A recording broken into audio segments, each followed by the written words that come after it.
At a party conference in Moscow in 1937, one of the most absurd and terrifying scenes in human history unfolded. When Stalin's name was mentioned, the entire hall erupted in thunderous applause. This applause lasted for 1 minute, 2 minutes, 5 minutes. Everyone was clapping. Everyone's palms turned red, then swollen. Some even began to cramp, yet not a single person dared to stop. Why? Because everyone was terrified of being the first person to stop clapping. Finally, at the 11th minute, the director of a paper mill, physically exhausted, gently stopped and sat down. That night, he was arrested. The charge: disrespect toward Comrade Stalin. This was a microcosm of the Stalinist era. To understand how Stalin's fear machine was activated, we must turn the clock back to January 1934. In Moscow, the Communist Party of the Soviet Union was holding its 17th Congress. Historians later gave this Congress a name dripping with irony: the Congress of Victors.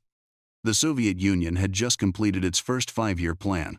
Its industrialization miracle had shocked the world, and the turmoil of agricultural collectivization seemed to have settled. Everyone felt the hardest days were behind them and that it was time to enjoy the fruits of victory. The atmosphere was feverish. Delegates embraced one another and heaped praise upon Stalin. But if we zoom in and look past the cheering facade, we find that the look in Stalin's eyes was not one of enjoyment, but of fear. This fear stemmed from one man, Sergei Kirov. Kirov was the party secretary of Leningrad and a superstar of Soviet politics. He was young, handsome, and eloquent. More importantly, unlike the gloomy and inaccessible Stalin, Kirov liked to walk to work and chat with workers. He retained the idealistic glow of the early revolutionaries. At that Congress, when Kirov took the podium, the applause and cheers were even more enthusiastic than those for Stalin. For the hypersensitive Stalin, this was not merely awkward, it was a fatal signal.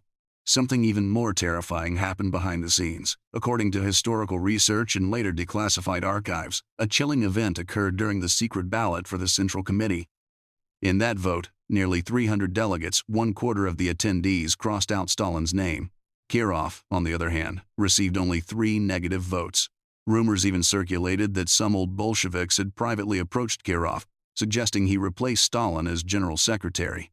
Although Kirov refused and reported this to Stalin to show his loyalty, in Stalin's logic, this was not loyalty, it was a threat. In the zero-sum game of power, possessing the ability to replace me is a capital offense in itself. Whether you have the subjective will to do so is irrelevant. The Congress of Victors ultimately became a death list. Of the 1,966 delegates who attended, 1,108 were later arrested. Of the 139 Central Committee members elected, 98 were shot. Almost all the victors became victims within a few years, and the fuse for all of this was the death of Kirov. At 4:30 p.m. on the 1st of December 1934, at the Smolny Institute in Leningrad, a sanctuary of the Bolshevik Revolution and a heavily guarded government facility, Kirov was walking down the corridor to his office as usual. Strangely, this corridor, usually lined with guards every few steps, was empty. Even stranger, Kirov's personal bodyguard, Morozov, was not right beside him, but lagging far behind.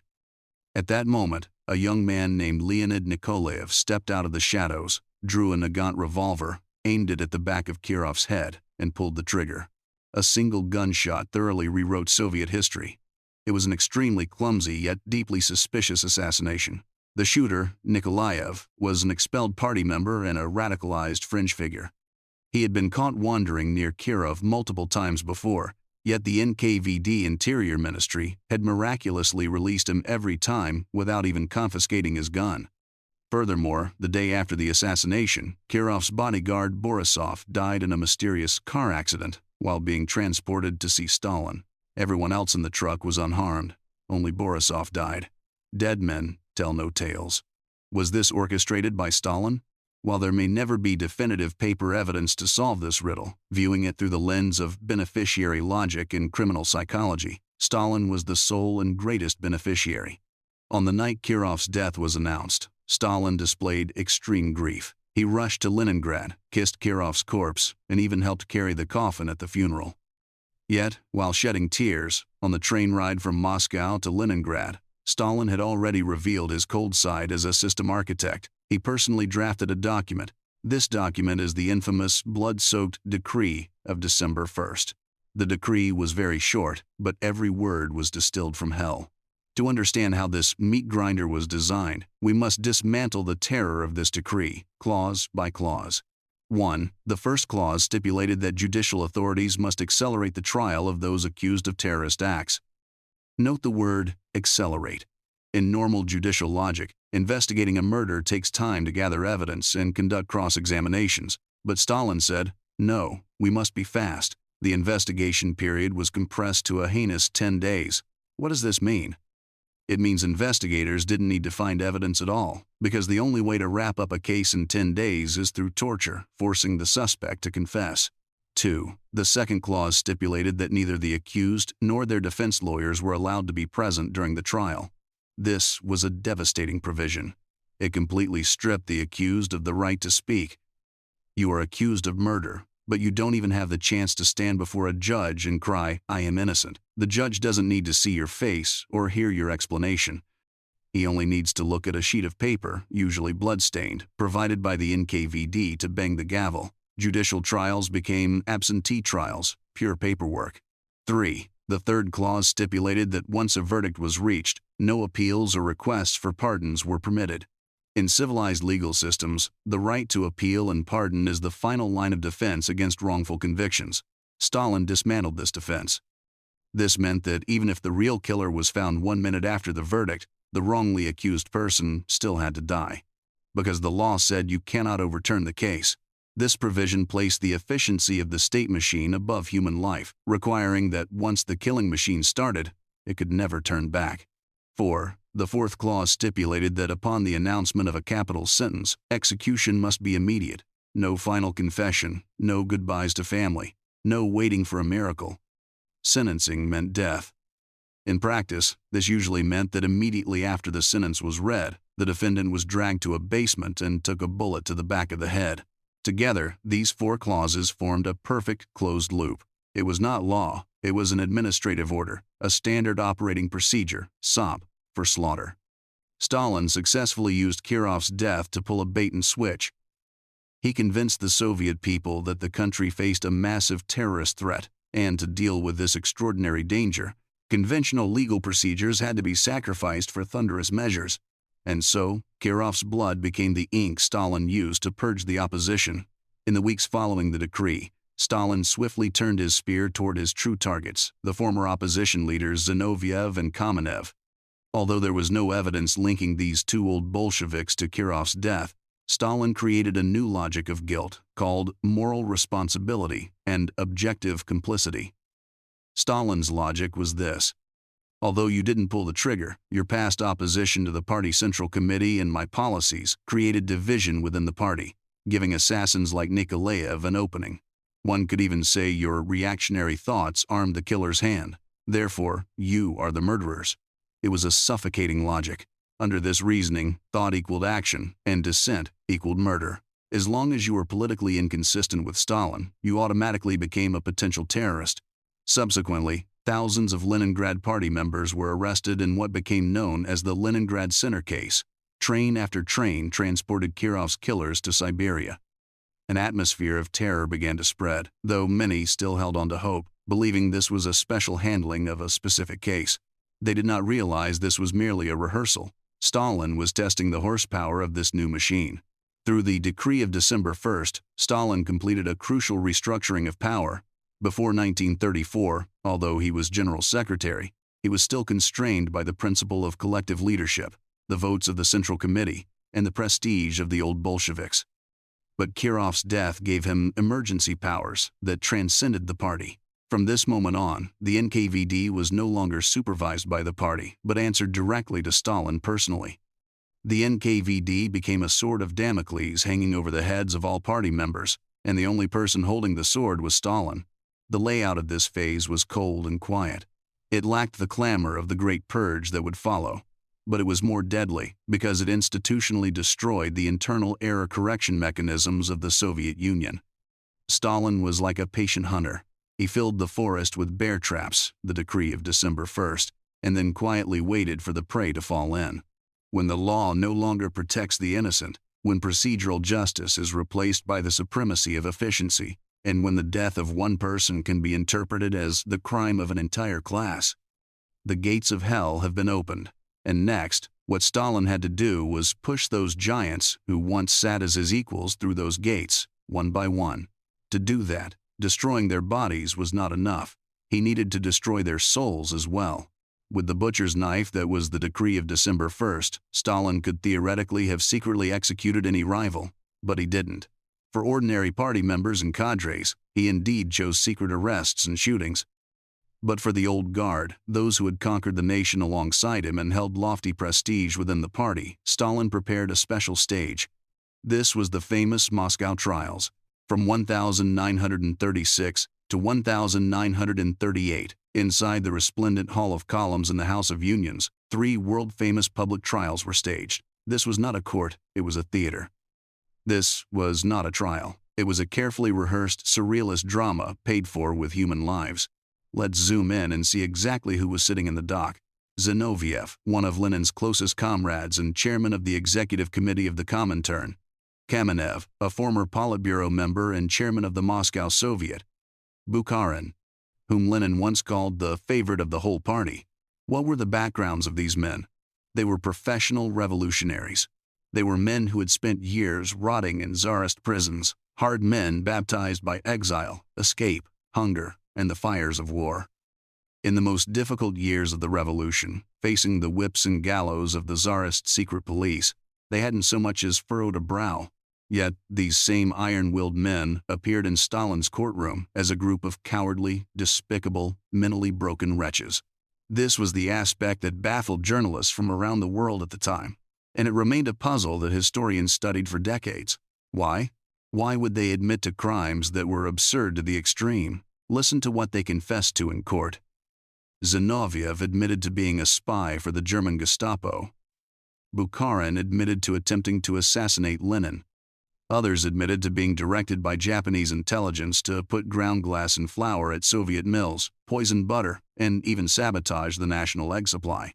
It was an insult to one's intelligence. Would these founding fathers of the Soviet Union, who had once commanded vast armies, really put glass in the people's flour just to bring down Stalin? Was this reasonable? But not only did they admit to it, they did so while weeping bitterly, even vying with one another to humiliate themselves. In his final statement, Kamenev said, "I am a criminal. I have betrayed socialism." Zinoviev even shouted at his co-defendants in court, "Do not defend yourselves, expose yourselves." What exactly happened? What force turned these men of steel into such shapes in just a few short months? The answer lay in the basements of the Lubyanka prison, in the interrogation techniques of the NKVD, known as soul engineering. Stalin didn't need the truth, he needed a script. To ensure the actors recited their lines obediently, the NKVD designed an interrogation mechanism called the conveyor. It was a bloodless torture, but one capable of thoroughly destroying the human will. First came sleep deprivation. This wasn't simply staying up late. Interrogators worked in 3 shifts of 8 hours each, bombarding the prisoner with questions 24 hours a day without pause. The prisoner was not allowed to sleep, or even close their eyes. The moment you nodded off, you would be splashed with cold water or have a bright light shine directly into your pupils. Human willpower is fragile in the face of physiological limits. After 3, 5, or even 7 days of sleeplessness, the brain goes on strike. The line between reality and hallucination begins to blur. You start to forget what you've said. Your logical defenses collapse completely. You become willing to sign any document, even one stating you killed God, just to sleep for a single minute. But for high-level intellectuals like Bukharin, physical torture alone wasn't enough. Stalin prepared a more advanced psychological trap for them. It was a twisted, closed loop of logic known as the last service to the party. The interrogator would sit opposite these old revolutionaries and say with grave sincerity, "Comrade, you say you didn't betray the revolution. Fine, we believe you. But now, the fascist threat is imminent, and the party faces an unprecedented crisis. The people need unity. They need to believe that Comrade Stalin is the only correct leader. If the people know there are divisions within the party central committee, what will they think? They will waver, and the nation will fracture. Therefore, for the sake of the party, and for the revolutionary cause to which you have dedicated your life, you need to make one final sacrifice. You need to sacrifice your reputation. Admit you are a traitor. Admit you are a spy. Through your self-stigmatization, prove the correctness of Comrade Stalin's purge and unite the people. If you refuse, you are placing your personal reputation above the interests of the party, and that makes you a true counter-revolutionary. This was the fatal blow. For these old Bolsheviks, the party was their faith, the entirety of their life's meaning. Stalin used their faith to force them into suicide. It was like asking a devout believer to admit to being the devil for the glory of God. And if that didn't work, Stalin had one final trump card: hostages. Kamenev initially refused to confess. The interrogator didn't beat him. He simply placed a document gently in front of him. It was an arrest order for his youngest son.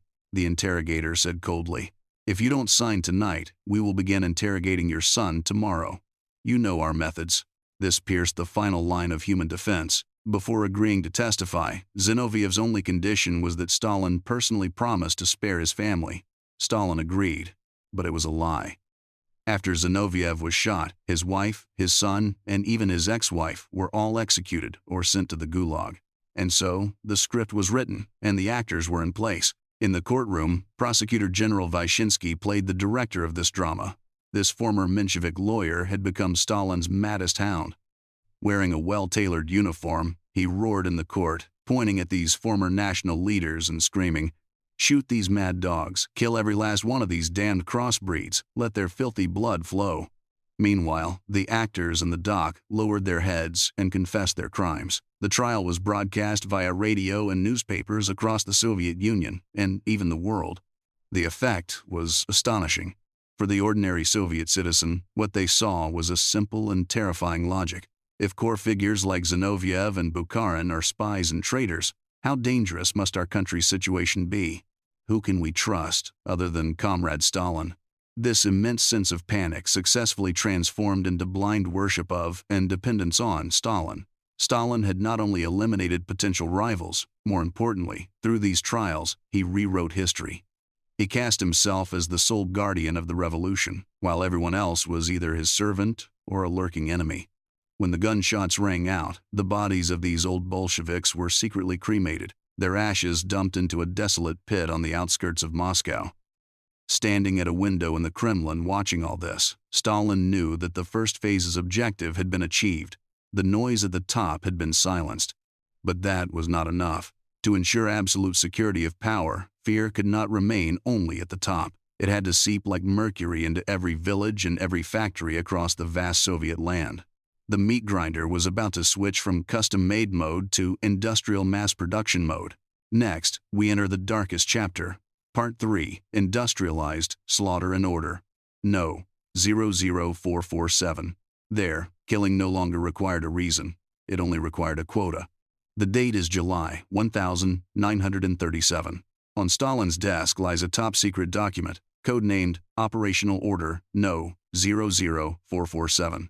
Remember this number. Rarely in human history has a single administrative document planned death on such a massive scale, using such dry, bureaucratic language. The full title of the order is a mouthful. On the operation to repress former kulaks, criminals, and other anti-Soviet elements. It sounds convoluted, doesn't it? But its core logic was terrifyingly simple. It divided the entire Soviet Union into dozens of republics, regions, and territories, and then assigned a rigid quota to each area. Yes, you heard that right. A quota, just like a factory production target for screws. In this order, Stalin and Yezhov, then People's Commissar for Internal Affairs, invented a horrific taxonomy. All targets were divided into two categories. Asterisk Category I, the most active hostile elements. The disposition was a single word, execution by shooting. Asterisk Category II, the other hostile elements. The disposition was arrest and exile to concentration camps for 8 to 10 years. Immediately following these classifications was a long table. It listed specific quotas assigned to Moscow, Leningrad, Ukraine, Belarus, and other regions. For example, the quota for the Moscow region was 5,000 for Category 1, execution, 30,000 for Category 2, exile. The quota for the West Siberian Krai was 5,000 for Category 1, 12,000 for Category 2. Once this document was issued, killing was no longer a judicial issue, nor even a political one. It became an administrative management issue. It became a KPI, key performance indicator, that had to be achieved. This was the most terrifying aspect of this fear machine, the involution of the bureaucratic system. When a local official received this quota, what was their first reaction? If you think they felt fear or hesitation, you underestimate the distortion of human nature. Their reaction was excitement and panic. Excitement, because this was a perfect opportunity to demonstrate loyalty to Stalin. Panic, because if I kill fewer people than the neighboring province, does it mean my stance is not firm? Does it mean I'm soft on class enemies? And if I am soft, will the next name added to the list be mine? And so, a grotesque killing competition began. Party secretaries and NKVD heads from all over began frantically sending telegrams to Moscow. The content was shockingly consistent.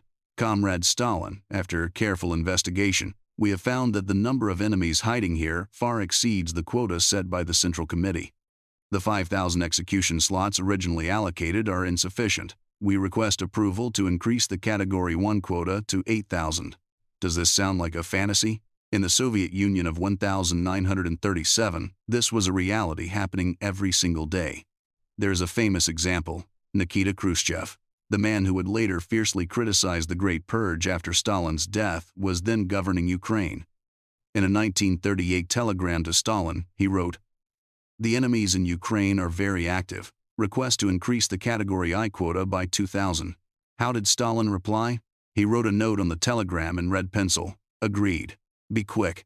Sometimes, when facing regions that requested too small an increase, Stalin would even note, "How can you have so few enemies there? Are you sleeping?" Under this pressure, to make the numbers, the grassroots executors completely lost their minds. The original targets were former kulaks and criminals, but these groups had largely been rounded up already. What to do if the quota wasn't met? You catch bad elements. What is a bad element? The power of definition lay entirely in the hands of the executors. Police began going to train stations to randomly arrest peasants who weren't carrying ID. They dug through 10-year-old records to arrest anyone who had once been a cook in the Tsarist army or a small shopkeeper.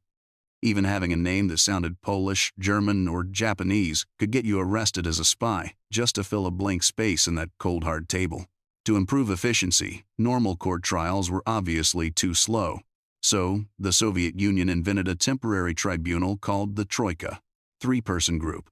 This group usually consisted of the local party secretary, the chief prosecutor, and the head of the NKVD. They didn't need to hear the defendant's plea, didn't need witnesses, and didn't even need the defendant present. Their job was to sit in an office, flip through thick stacks of lists, and check off names. How many people could a Troika judge in one night? Records show that some regions could process 500 cases in a single evening. The average trial time per person was only a few dozen seconds. Those few seconds decided whether a person went to dig coal in Siberia or took a bullet to the back of the head. Imagine the scene. 3 exhausted officials, drinking strong tea and chain-smoking in a smoke-filled room, deciding the life and death of thousands as if they were grading homework. There was no hatred, no anger, only mechanical repetition and the numb execution of superior orders. This was the ultimate manifestation of what Hannah Arendt called the banality of evil. Executions usually took place late at night. At the Budovo firing range on the outskirts of Moscow, trucks brought batch after batch of prisoners every night. To this day, more than 20,000 bodies remain buried there. Among them were scientists, artists, and clergy, but the majority were ordinary peasants and workers. To their dying breath, they didn't know what mistake they had made. Their only error, perhaps, was the misfortune of being a denominator in that 5,000 quota.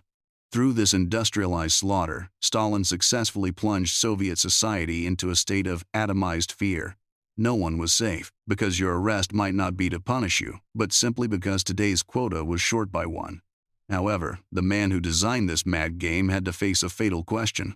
What if this wildly swinging scythe hits one's own people? Those executioners carrying out the slaughter, their hands covered in blood, knowing too much, would they become a threat?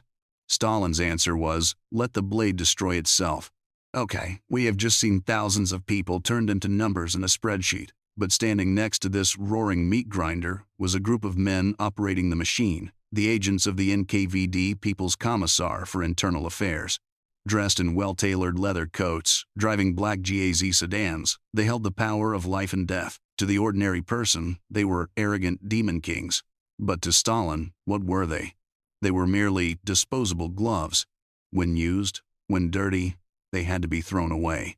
And they had to be destroyed, because these gloves were covered in bacteria that the world must not see.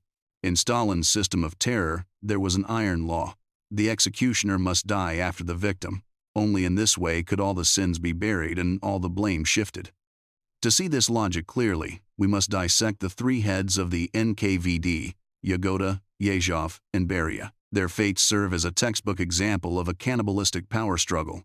The first demon, Yagoda, the not ruthless enough poisoner. Genrik Yagoda was the spy chief during the early stages of the Great Purge. With his small mustache, he looked like a pharmacist, and indeed, he had a keen interest in researching poisons. He established the prototype of the Gulag system and oversaw the early canal construction slave labor projects. By any standard, he was evil enough. But in Stalin's eyes, Yagoda had a fatal weakness. He was too much like a bureaucrat from the old era. He cared about procedure and wasn't crazy enough. After Kirov's assassination, Stalin complained that Yagoda was too slow in arresting people, even suspecting him of being soft on the opposition. Stalin didn't need a spy who could think. He needed a hammer. And so, in 1936, Yagoda was suddenly dismissed. Ironically, he was later placed in the dock at the Third Moscow trial, accused of attempting to poison Stalin. Before his execution, he reportedly said in despair, "It seems there is a God after all. My sins against God are why he is punishing me. But I served Stalin faithfully, and Stalin is killing me." Yagoda's downfall marked the end of rational terror and the beginning of insane terror. Replacing him was a true monster. The second demon, Yezhov, the bloody dwarf. Nikolai Yezhov stood only 1.51 meters tall and was nicknamed the Bloody Dwarf. Yet, inside this small man lay infinite brutality. If Yagoda killed with a scalpel, Yezhov killed with a bulldozer. It was during his 2-year tenure, 1937 to 1938, historically known as the Yezhovshchina, the time of Yezhov, that the Great Purge reached its climax. The insane quotas, the troikas, and the arbitrary arrests we discussed in the previous chapter were largely his handiwork. Yezhov didn't just kill, he enjoyed it. It is said that during office interrogations, if a prisoner's blood splattered onto his uniform, he would excitedly continue working without changing clothes. He was like a rabid dog, tearing apart every potential threat for Stalin. However, by late 1938, Stalin discovered a problem. This dog was biting so hard it was tearing the house down. Industry stalled because experts were killed. The army was paralyzed because officers were killed. Society was on the verge of collapse. Stalin realized he had to pump the brakes. But he couldn't admit that he was the one who had ordered the gas pedal pressed to the floor. What to do? Find a scapegoat. Yezhov was the perfect scapegoat. Stalin began publicly criticizing Yezhov for going too far, implying that the chaos was the result of the NKVD acting behind the Central Committee's back. In 1939, Yezhov was arrested.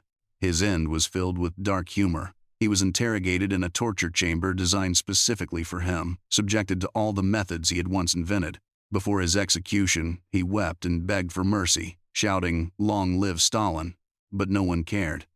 After his death, Stalin ordered him erased from all photographs, leading to that famous image where Yezhov once stood next to Stalin, later replaced by an awkward patch of empty space. Yezhov was like a rag used to wipe up the blood at Stalin's feet, only to be flushed down the sewer. The third demon, Beria, the rational manager. Replacing Yezhov was Lavrenti Beria. Wearing pince-nez glasses and looking like a balding professor, he was perhaps the most dangerous and intelligent of the three. Beria had one mission upon taking office: clean up the mess. Immediately, he released some of the people Yezhov had arbitrarily arrested and rehabilitated some wrongful cases. The public cheered, even calling it the Beria thaw. People praised him. "Look, Comrade Stalin has finally woken up from the deception of bad men. He sent Beria to save us." This was Stalin's brilliance: good czar, bad ministers. The bad deeds were all Yezhov's, the good deeds were all gifts from Stalin. But was Beria truly benevolent? Of course not. He stopped the mindless slaughter and shifted towards sustainable exploitation. As a pragmatist, after taking over the Gulag, he no longer viewed prisoners as garbage, but as assets. He turned the Gulag into a massive state within a state. It had research institutes where prisoners like aircraft designer Tupolev worked, gold mines, and logging camps. Beria turned terror into a business, making slave labor a pillar of Soviet industrialization and the later nuclear weapons program. Beria survived the longest outliving Stalin, but he could not escape the curse. As soon as Stalin died, Khrushchev and other high-ranking officials immediately united. Their first act was to kill Beria. Why? Because he held dirt on everyone. He was the machine's final operator, and he had to die. Understanding the cycle of these three demons allows you to understand Stalin's core technology for maintaining authority: insulation. He hid behind the curtain, issuing vague directives like a god. When bloodshed, chaos, and errors occurred at the execution level, he would push the executors out to be killed. Killing Yagoda was to upgrade the fear. Killing Yezhov was to shift the blame. Using Beria was to squeeze out value. By constantly purging the purgers, Stalin maintained an eternally correct image. In the eyes of the common people, Stalin was the father, and the NKVD were the villains. This cognitive dissonance was one of the reasons the system could sustain itself for so long. Now, the high-level purges are done, and the executioners have been swapped out batch after batch, but the influence of this machine went far beyond this. It had deeply invaded the homes of every ordinary person, altering the most basic relationships between human beings. In the final part, we will walk into the living rooms and bedrooms of the Soviet people to see how human nature mutates when fear becomes the very air you breathe. If the Great Purge had any sociological achievement, it was that Stalin successfully created a brand new social form, the atomized society. What is atomization?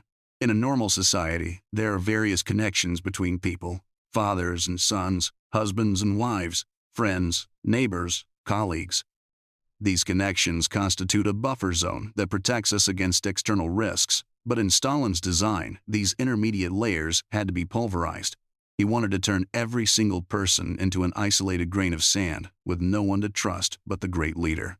To achieve this goal, Stalin needed not just police, but a myth.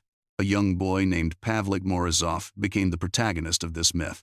In official propaganda, 3-year-old Pavlik was a juvenile hero. Why? Because he placed righteousness above kinship. It is said that he reported his own biological father, Trofim Morozov, to the authorities. He accused his father, the chairman of the village Soviet, of forging documents for exiles and hoarding grain. The result was that his father was sentenced to 10 years in prison and subsequently executed, while Pavlik was killed by his angry relatives in retaliation. Stalin elevated this story to the heavens. Statues of Pavlik appeared in young pioneer palaces across the Soviet Union, and he became the role model for all young pioneers. Maxim Gorky even called him a small miracle. This was an extremely malicious political signal. It instilled a new morality in society. Loyalty to the state must supersede love for the family. When a regime starts singing the praises of a son selling out his father, the final line of defense in society, family ethics collapses. Parents became afraid to speak at the dinner table, fearing their children would report them at school. Couples checked the doors and windows before bed, not to keep out thieves, but to guard against ears on the other side of the wall. This led to the ultimate penetration of fear, the prisonization of living space. In the Soviet Union at that time, many people lived in communal apartments, communalka. 7 or 8 families shared a single kitchen and toilet. In such cramped spaces, privacy was a luxury, and jealousy was a necessity. According to declassified archives, of the millions of denunciation letters that flooded the NKVD during the Great Purge, only a tiny fraction were actually about counter-revolutionary activities. What were the vast majority about? It was Neighbor A reporting Neighbor B because he wanted to take over Neighbor B's south-facing room. It was a subordinate reporting a boss because he wanted his job. It was rivals attacking each other, or even revenge against a neighbor for hogging the gas stove while making soup. Stalin utilized the darkest side of human nature. He didn't need to personally monitor everyone. He only needed to create a mechanism where the people monitored each other. This is universal complicity. When you wrote that denunciation letter, whether for self-preservation or personal gain, you signed a blood oath. You were no longer an innocent victim. You were an accomplice to this killing machine. Stalin held compromising material on everyone, which meant everyone was guilty, and everyone had to show even more fanatical loyalty to pray for forgiveness. The Soviet people of that era developed a specific survival instinct. They would keep a small suitcase by their bedside, packed with a change of underwear, a bar of soap, and some dry food, because arrests usually happened late at night. When the sound of heavy leather boots echoed in the stairwell, everyone on that floor would hold their breath in the dark, hearts racing, praying that the footsteps would not stop at their door. When the footsteps finally stopped at a certain door, followed by knocking and crying, the other neighbors would roll over and let out a long sigh of relief. Thank God, it's not me tonight. This chronic, high-pressure psychological torture thoroughly altered the national character of the Soviet people. People became taciturn, skilled at disguise, and indifferent to public affairs. Trust became the scarcest resource in the country. As we reach this point in the story, our deconstruction draws to a close. We have journeyed from the laws, the trials, the executions, and the bureaucracy, all the way to family ethics, fully reconstructing how Stalin built this precise and terrifying machine.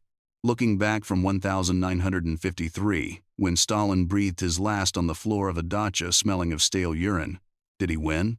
From the perspective of power, he won thoroughly. He eliminated all rivals and turned an agrarian nation into a nuclear-armed superpower.